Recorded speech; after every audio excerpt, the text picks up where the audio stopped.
par des diminutions de recettes en raison de l'adossement de nos recettes sur l'activité économique. C'est la TICPE, c'est la TVA, ce sont aussi les cartes grises.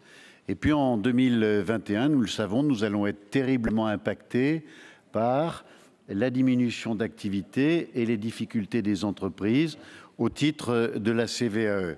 Je rappelle le chiffre que nous avons donné hier. Nous sommes entre 400 et 500 millions d'euros si les choses se passent mal pour notre région. C'est un chiffre qu'il faut mettre en rapport avec notre capacité d'autofinancement qui est à 750 millions d'euros. Grosso modo, nous pourrions en perdre les 4/5.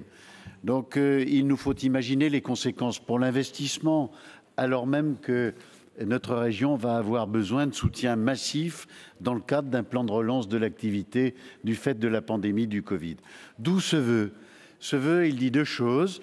Il dit les régions ont été amenées à dépenser dans le cadre de l'urgence pour les achats de masques, de respirateurs, de tout ce matériel destiné dans l'urgence à des activités qui devaient continuer à s'exercer. Et puis deuxièmement, nous anticipons sur ce qui va se passer en 2021.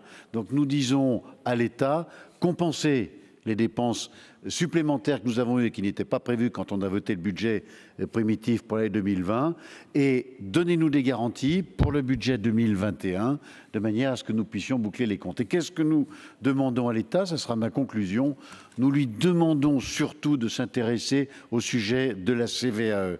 C'est une recette qui n'est pas compensée parce que cette recette elle ne correspond pas à un transfert de compétences. Et nous demandons à l'État de la garantir, si possible, au niveau de 2019. L'idéal, ce serait que ce soit au niveau de 2020. Mais avec les régions de France, nous lui demandons de garantir au moins au niveau de 2019 pour que nous puissions être associés très largement à tout ce plan de relance qui va concerner l'Europe, on l'a dit avec le FEDER, l'État, évidemment, les collectivités territoriales, notamment les intercommunalités. Il faut que nous soyons capables d'aller dans ce plan de relance. Voilà ce que nous demandons à l'État. Merci beaucoup. Monsieur Chavreau.